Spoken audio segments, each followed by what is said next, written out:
Hello tout le monde, j'espère que vous allez bien. Donc je suis vraiment super contente de vous retrouver aujourd'hui pour une vidéo qui m'a vraiment été énormément demandée, puisque suite à ma vidéo unboxing et une journée dans ma peau, dans ma vie d'étudiante, vous avez été énormément à me demander de vous faire une vidéo plus détaillée sur cette petite bébête. Donc pour vous mettre dans le contexte, pour l'année scolaire 2020-2021, j'ai décidé de me prendre l'iPad Pro pour prendre mes cours. Je suis à la fac en deuxième année de licence de biologie et avant ça je prenais mes cours ou sur papier ou sur l'ordinateur. Donc j'ai un MacBook Pro et donc j'utilise cet iPad depuis le début de l'année scolaire, donc depuis septembre. On arrive gentiment à la fin du semestre et maintenant j'ai assez de recul pour vous dire mon ressenti sur le fait d'avoir un iPad pour les cours. Donc c'est parti. Donc déjà pour commencer, moi j'ai l'iPad Pro 2020, la grande taille, donc 12,9 pouces, voilà, comme ceci.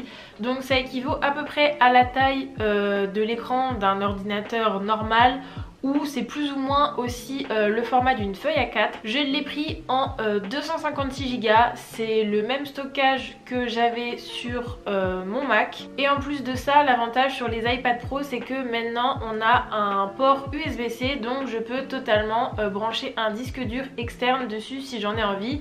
Comme vous pouvez le voir, je l'ai pris en gris sidéral, il est trop beau même si je le vois jamais parce qu'il est dans une coque. Et donc l'iPad que j'ai avec toutes les caractéristiques que je vous ai données est au prix de 1229 €. Avec bien évidemment je ne pouvais pas me prendre l'iPad Pro sans l'Apple Pencil, donc moi j'ai pris le Pencil de deuxième génération qui lui coûte 135 €. Et ce qui est super pratique avec l'iPad Pro et le Pencil de deuxième génération, c'est que c'est aimanté, ce qui fait qu'il peut s'accrocher sur le côté. C'est d'ailleurs comme ça qu'il le reconnaît en Bluetooth et qu'il se recharge, et c'est là où moi je le range parce que au moins les deux sont toujours ensemble et l'aimant est quand même assez résistant, donc je laisse tout le temps mon Pencil dessus. Vu le prix de la bête, bien évidemment que je ne le trimballe pas tout nu comme ça, et pour ça j'ai acheté une coque comme ceci rose gold qui est trop belle, de la marque ESR, qui m'a coûté 16 € sur Amazon.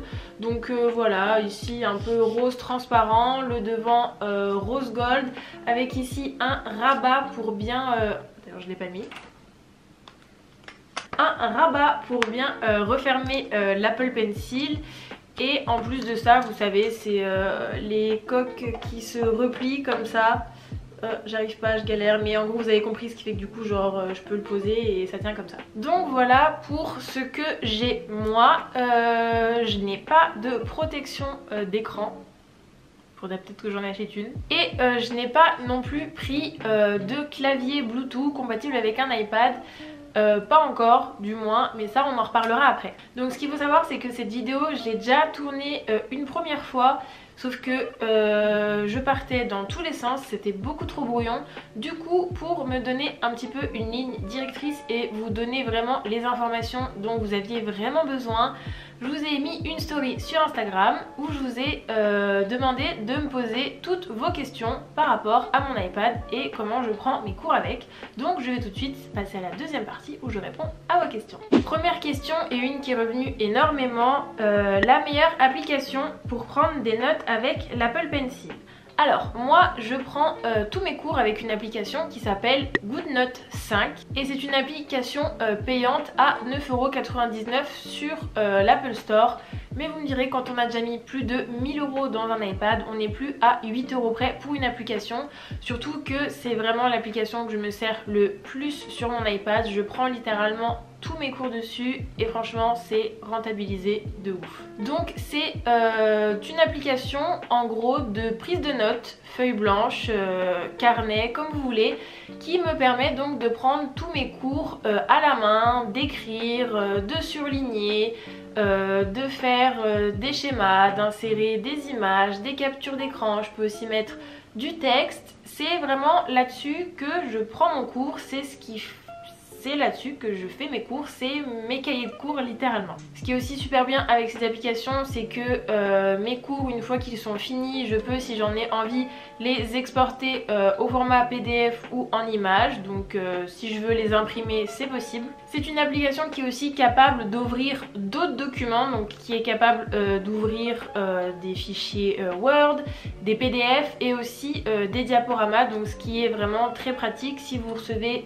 les diapos de vos profs. L'application peut les ouvrir et vous pouvez donc directement réécrire sur les diapos.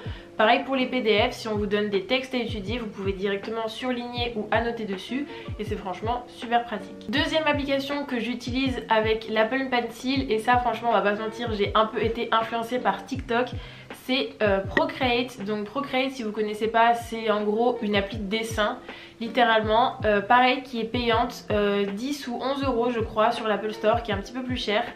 Ça clairement c'était un caprice parce que je suis pas du tout une grande dessinatrice dans l'âme, mais je sais pas, ça me faisait envie, j'avais envie d'essayer. Et au final, ben, je me rends compte que je m'en sers bien plus que ce que je pensais pour faire des schémas, des dessins, des illustrations, pour illustrer mes cours ou dans des travaux de groupe, dans des présentations, dans des comptes rendus, des documents, etc. Franchement, c'est une application, si vous avez un iPad Pro et l'Apple Pencil, téléchargez, vous verrez, c'est hyper intuitif, c'est super bien et moi-même je m'étonne de autant m'en servir, sachant que je suis clairement pas une dessinatrice professionnelle. Ensuite, deuxième question, les applications qui te servent le plus en général. Donc je vous ai cité avant GoodNote et Procreate, qui sont donc les applications que j'utilise exclusivement avec le Pencil. Et maintenant avec une utilisation un petit peu plus normale, on va dire. J'utilise énormément l'application tout simplement Fichier qu'il y a sur l'iPad, puisque c'est là-dessus que je télécharge tous les diaporamas de mes profs, mes documents en PDF, que ce soit pour les cours ou dans ma vie perso. C'est là aussi où j'ai mon emploi du temps, vraiment les fichiers, voilà, c'est vraiment là où j'ai tous mes documents, comme vous pourriez avoir dans vos documents ou dans votre bureau sur un ordinateur. Ensuite, une autre application que j'utilise beaucoup, c'est Raccourci. Raccourci, pareil, déjà de base sur l'iPad, et c'est pas une utilisation que je me sers en elle-même, mais je m'en sers pour créer, donc comme son nom l'indique, des raccourcis. Par exemple, pour mon école, j'ai un site qui s'appelle eCampus où je dois me connecter en allant sur internet. C'est là où je retrouve mon emploi du temps, mes notes, ce genre de choses, et c'est assez pénible à chaque fois d'ouvrir une page internet, de me connecter pour pouvoir accéder à toutes ces informations. Donc avec Raccourci, j'ai créé une petite icône comme une application où quand je clique sur cette icône avec le lien, et ça m'emmène directement sur le site de l'école. Donc j'ai comme créé une application pour mon école, et ça vous pouvez le faire avec plein de choses et c'est franchement super pratique. Après bien évidemment j'utilise énormément ma tablette pour gérer mes mails, puisque du fait du grand écran c'est assez pratique, plus facile de lire ses mails sur un iPad que sur un iPhone. Personnellement je suis plus de la team page et keyword que Word et PowerPoint. Donc pour tout ce qui va être traitement de texte ou PowerPoint, je vais utiliser Page et Keynote, qui sont les services de traitement de texte et de diaporama fournis par Apple. J'ai toujours utilisé ça, je me suis habituée à ça et c'est ceux que je préfère et que moi j'utilise, et qui sont donc bien évidemment disponibles sur l'iPad. Autre application que j'utilise énormément, même si en soi je peux déjà le faire sur Page, mais du coup je m'en sers si je travaille avec des personnes qui n'ont pas de Mac, c'est Google Doc, très pratique quand vous devez travailler, quand vous avez un projet de groupe à plusieurs et que vous voulez tous travailler sur le même document pour pouvoir le modifier. Voilà, Google Doc, la base. Bien évidemment, qui dit confinement dit cours à distance, et moi mon université a opté pour Teams, donc voilà, Microsoft Teams, c'est avec ça que je fais mes cours à distance. Voilà, ma tablette le fait tourner, je m'en sers du coup aussi énormément, très pratique. Et bien évidemment vous vous doutez bien que ma tablette je m'en sers pas exclusivement pour mes cours. Le fait aussi d'avoir le grand écran, c'est très agréable pour regarder des vidéos sur YouTube ou sur Netflix. Autre question, comment tu fais pour combiner l'iPad et un ordinateur? Donc moi ce qu'il faut savoir c'est qu'avant d'avoir mon iPad j'avais un MacBook Pro. Donc c'est clairement pas le tout dernier, le mien c'est la version sans la touch bar, mais il est pas trop ancien non plus, mais pas trop récent quand même. Donc j'avais un Mac avant, que j'ai toujours d'ailleurs, que j'ai gardé, ce qui est d'ailleurs très pratique pour suivre les cours à distance, le fait d'avoir deux écrans comme ça, et le fait d'avoir déjà un Mac avant et d'avoir pris en plus un iPad, je trouve que les deux sont franchement très complémentaires, d'autant plus pendant le télétravail, le travail à distance, etc. Ce qui est aussi très pratique, c'est que vu que je travaille exclusivement avec du Apple, j'ai aussi un iPhone, et bien je peux absolument synchroniser tous mes appareils en iCloud.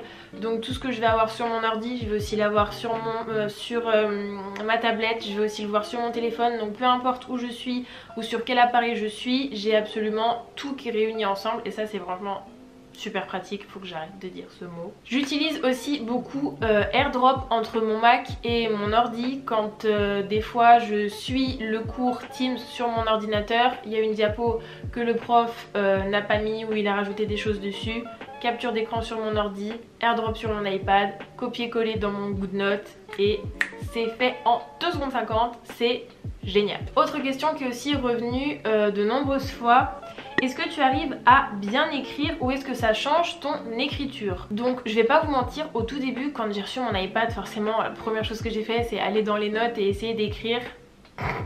C'était horrible, enfin j'avais vraiment l'impression d'écrire avec un stylet sur la DS à l'ancienne. Enfin c'était vraiment trop bizarre, mon écriture elle était trop moche. Mais à force j'écrivais des petits mots comme ça et au final je m'y suis vite habituée. Au bout de environ une semaine, quand j'étais en cours à la fac en début d'année, à force voilà, de vraiment écrire, je prends l'habitude. En plus de ça, sur les applications j'ai trouvé le type de stylo que j'aimais bien, le type d'épaisseur de trait, etc.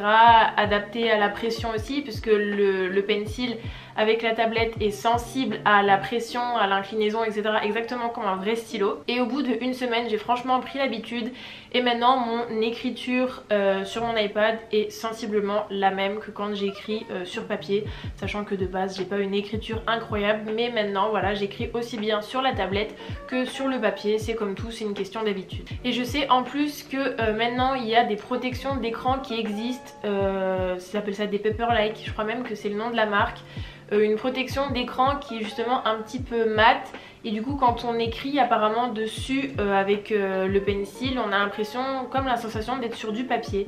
Donc voilà, c'est quelque chose que j'ai moi pas testé mais qui existe, sachez-le. Question suivante, comment tu t'organises? L'application GoodNote, ça marche avec un système de dossiers et de bloc-notes. Et moi je sais que une matière est égale à un dossier et que un chapitre est égal à un bloc-notes. Une fois que j'ai téléchargé le diaporama du prof et que je l'ai ouvert sur GoodNote, je split mon écran en deux avec d'un côté mon bloc-notes vierge où je vais commencer à écrire le cours et de l'autre le diaporama du prof. Comme ça je peux suivre les deux en même temps, et s'il y a un schéma qui m'intéresse ou des choses qui m'intéressent sur le diaporama du prof, avec le stylet je peux entourer directement sur le diaporama, j'appuie, je sélectionne, ça fait une capture d'écran de juste ce que j'ai entouré et je peux le glisser sur mon document GoodNote et l'incruster à mon cours, pouvoir prendre des notes par dessus et faire ma petite mise en forme toute jolie. Aussi ce qui est très pratique, c'est que on peut donc, en téléchargeant le diaporama du prof et en l'ouvrant directement sur l'application, prendre des annotations directement sur le diaporama.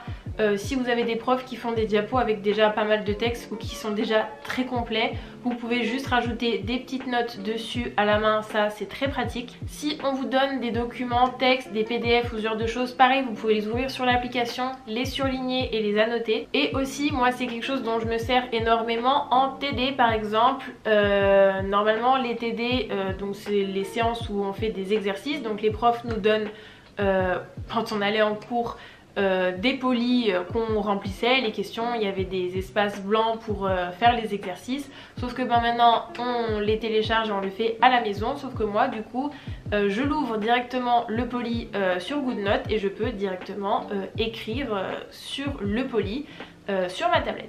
Pour m'organiser sur GoodNotes, je me suis aussi servi des bases de calendrier qu'ils proposaient. Donc je me suis fait un calendrier pour l'année que j'ai un petit peu décoré, et c'est là où je mets tous mes dates d'examen, mes rendez-vous, quand j'ai des choses un petit peu importantes. Mon calendrier, je l'ai aussi sur cette application là. Et c'est aussi comme ça que je fais maintenant mes fiches de révision. Je les fais aussi au GoodNotes. Donc je prends une feuille blanche sur l'application et c'est là que je fais mes fiches de révision, mes schémas bilan, tous mes croquis, etc. C'est ça aussi qui me sert donc à faire mes fiches de révision, et j'ai dit adieu aux fiches Bristol. Maintenant je fais absolument tout sur ma tablette et c'est franchement super pratique. Question suivante, est-ce que la batterie tient toute la journée? Alors pour ma part, oui, j'ai jamais eu de soucis avec ma batterie. Même quand j'allais encore à la fac, il n'y a pas de soucis, ça me tenait toute la journée. Mais quand même par sécurité, parce que je suis un peu psychopathe là-dessus, je prenais toujours mon chargeur quand même avec moi dans mon sac au cas où, on ne sait jamais. Surtout que les chargeurs d'iPad, ça fait quasiment la même taille qu'un chargeur d'iPhone, donc c'est vraiment pas ça qui prend de la place dans le sac, bien que la batterie tienne toute la journée sans souci. Une des questions vraiment tant attendues, c'est est-ce qu'un iPad peut remplacer un ordinateur? Alors je vais vous donner mon avis personnel sur la question, bien que moi, comme je vous l'ai dit tout à l'heure, j'ai encore mon Mac et que je combine les deux. Donc pour moi, combiner un iPad et un clavier dans une utilisation étudiante du genre prise de notes, traitement de texte, réaliser des diaporamas, des présentations, sachant que sur l'Apple Store, toute la suite Microsoft, Word, PowerPoint, Excel, etc.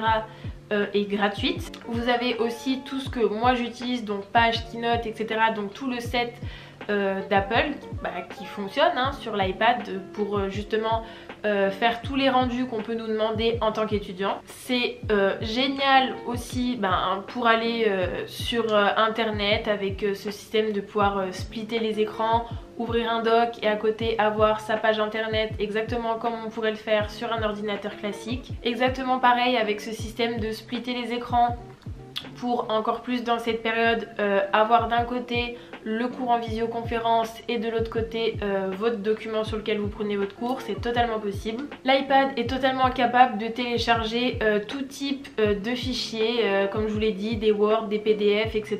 Tout ce dont on peut avoir besoin comme type de fichier en tant qu'étudiant, il est capable de les ouvrir, de les faire tourner et de les produire. Vous pouvez aussi très facilement faire tout ce qui est retouche photo ou montage vidéo si ça vous intéresse. Pareil, la suite Adobe est disponible sur l'Apple Store.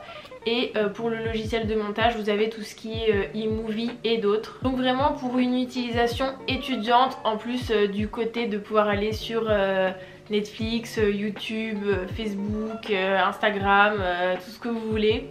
Pour une utilisation étudiante telle quelle, pour moi un iPad et un clavier, oui, ça peut remplacer un ordinateur. Avec le Pencil, c'est vraiment un outil, je trouve, génial pour les étudiants, notamment moi qui suis donc en bio. J'ai énormément de schémas, de schémas à apprendre, de tableaux, de graphiques, ce genre de choses. Donc avec le Pencil, c'est franchement hyper intuitif et très utile.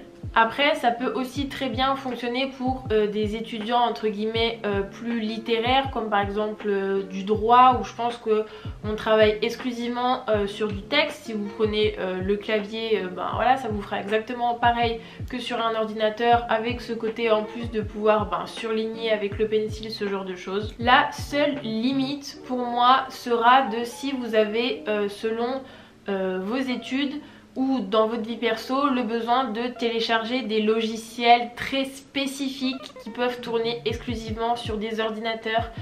J'en sais rien moi, si en architecte s'il y a besoin d'avoir des logiciels particuliers, ou en ingénieur, ou j'en sais rien du tout. Peut-être que là, oui, ça pourra peut-être être un petit hic si vous comptiez sur l'iPad pour remplacer totalement un ordinateur. Mais sinon, pour une utilisation étudiante classique avec tout ce que je vous ai cité avant, un iPad plus un clavier et en bonus le pencil si vous voulez, oui, ça peut totalement remplacer un ordinateur. Question suivante, quel modèle d'iPad est selon toi le plus adapté? Alors moi j'ai envie de vous dire, ça dépend totalement de l'utilisation que vous voulez en faire et de votre budget. Si comme moi une des choses principales que vous vouliez c'était avoir le grand écran, donc le 12,9 pouces, vous allez être obligé de vous tourner vers un iPad Pro.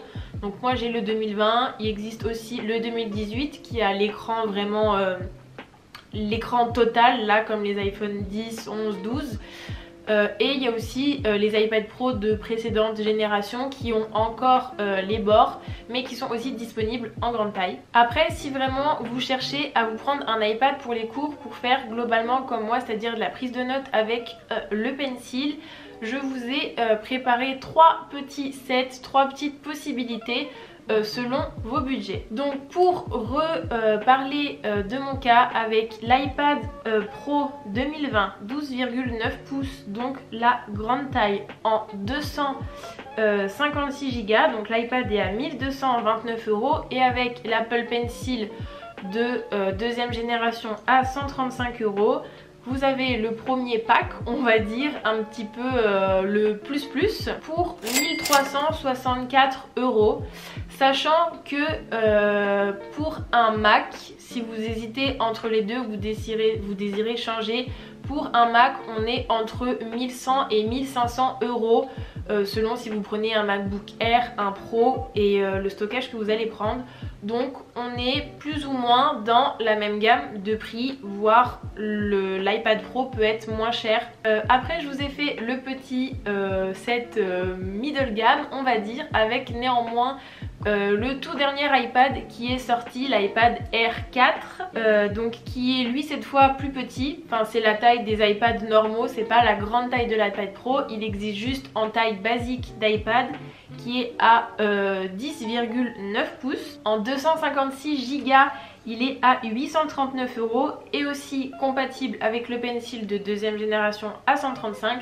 Donc vous pouvez avoir tablette plus pencil pour 974 €, donc ce qui est déjà un peu moins cher et plus accessible. Et enfin, si vraiment vous tenez à avoir cette possibilité de prise de notes, tablette et stylet pour prendre vos cours, il y a le petit set que je vous ai préparé petit budget qui serait donc de prendre l'iPad 8 de 8ème génération, l'iPad classique qui est donc en 10,2 pouces, donc qui est un tout petit peu plus petit que l'iPad Air d'avant, mais de vraiment pas grand chose, mais qui lui par contre a encore les bords et le bouton Home. La capacité maximum par contre pour cet iPad là c'est 128 Go, mais franchement ça peut déjà totalement convenir pour des documents. Cet iPad il est à 489 €, par contre il est compatible uniquement avec l'Apple Pencil de première génération qui lui aussi est moins cher puisqu'il est à 99 €.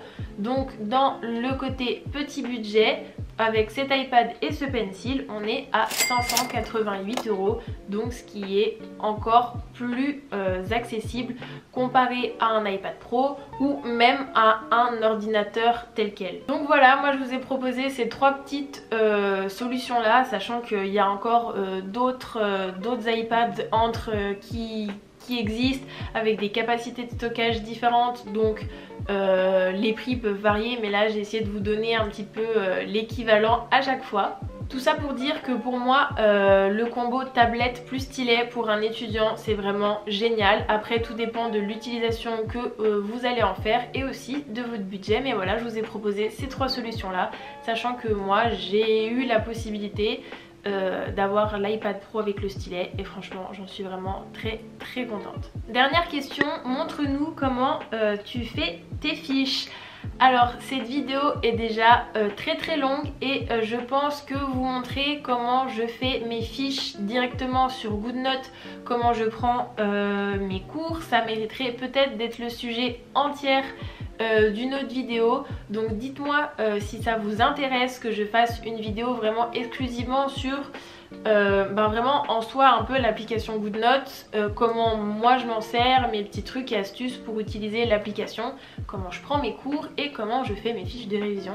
Donc voilà, dites-moi ça en commentaire et si ça vous intéresse, je me ferai un plaisir de vous la faire. Donc voilà tout le monde, cette vidéo qui je pense va être assez longue est maintenant terminée. J'espère que j'aurai pu répondre à un maximum de vos questions, surtout que voilà, j'ai essayé de me dépêcher un petit peu pour faire cette vidéo.